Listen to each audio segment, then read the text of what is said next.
सुबह 5 साढ़े 5 का वक्त है और मैं अपने एक छोटे से बगीचे जिसमें आम, अमरूद, कटहल, बादाम, नींबू और आंवले के वृक्ष हैं और सुबह सुबह इनके बीच घूमने में बड़ा मज़ा आता है।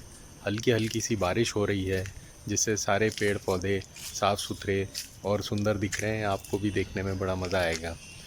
और इस सुंदर से बगीचे के बीच में हम बात करेंगे कुनो नेशनल पार्क और वहाँ पर आए नामीबिया के चीतों के बारे में। चीता आ गया, चीता आ गया, काफ़ी शोर है पूरे देश में और ख़ासकर न्यूज़ चैनल्स में कि चीता आ गया है। अब चीते 8 आए हैं और नामीबिया से आए हैं, ट्रांसकॉन्टिनेंटल फ़्लाइट पर आए हैं। ये सब कहानी बहुत अच्छी लग रही है सुनने में, लेकिन अगला कदम क्या होगा? मैं आपको कुछ कुनो नेशनल पार्क के बारे में कुछ फैक्ट्स बताता हूँ जिसे आपको जानना ज़रूरी है।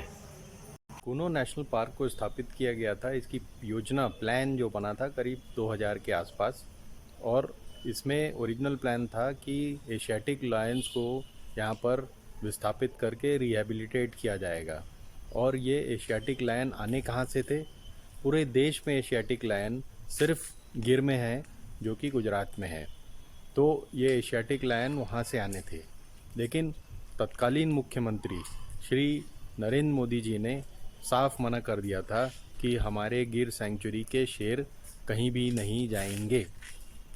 But the Gujarat government did not allow any lion to leave the state of Gujarat. अब जैसा कि आपको सबको ज्ञात है कि गुजरात के शेर ने ही चीतों का स्वागत किया है, तो अब ये चीते इस नए माहौल में और इस नए बायोडाइवर्सिटी पार्क में क्या फ़र्क लाते हैं या खुद भी बच पाते हैं या नहीं, यह इस बारे में इन एक्सपर्ट्स की राय जानिए।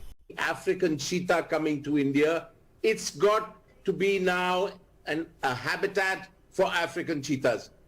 I don't believe this is the way to do things, because if you brought lions there, hyenas and leopards would keep away from the lions. If you bring cheetahs there, hyenas and leopards are the key enemies of cheetahs. If you visit Africa, single spotted hyenas will chase away cheetahs, will bite cheetahs and kill cheetahs. I'm not even talking about a pack here. I'm talking about single animals.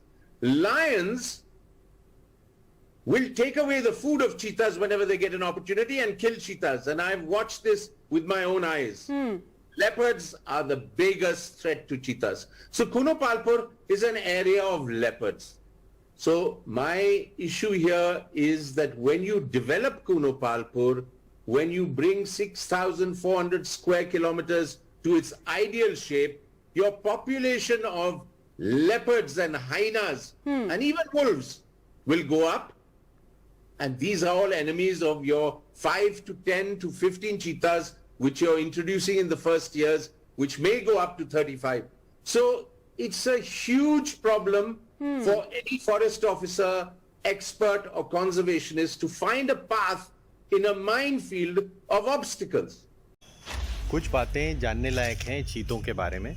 चीता, जहाँ तक मनुष्य का सवाल है, बहुत ही अहिंसक प्राणी है और कभी भी अपनी नोन हिस्ट्री में उसने किसी भी मनुष्य या मनुष्य की बस्ती पर जानते बूझते हुए हमला नहीं किया है। इनफैक्ट वो अपना शिकार भी दूसरे बड़े जानवरों के लिए छोड़कर भाग जाता है जब वो उस पर हमला करते हैं। तो एक बहुत ही पालतू किस्म का ये जानवर है, इसलिए इसे थाईलैंड, मिडल ईस्ट और यूएस में भी बहुत से लोगों ने कुत्ते और बिल्लियों की तरह अपने घर में पाला हुआ है और यह आपको बहुत ही प्यार देता है, जितना जैसे कि कुत्ते और बिल्ली से लोगों को प्यार हो जाता है उसी तरह। तो हमें भी जो हमारे मेहमान आए हैं उन्हें बराबर प्यार देना है और हमें ये कामना करनी है कि शायद ये हमारे विलुप्त हो चुकी प्रजाति को फिर से बढ़ा सकें हमारे देश में और ख़ासकर कुनो नेशनल पार्क में। धन्यवाद। हिंदुस्तान जिंदाबाद।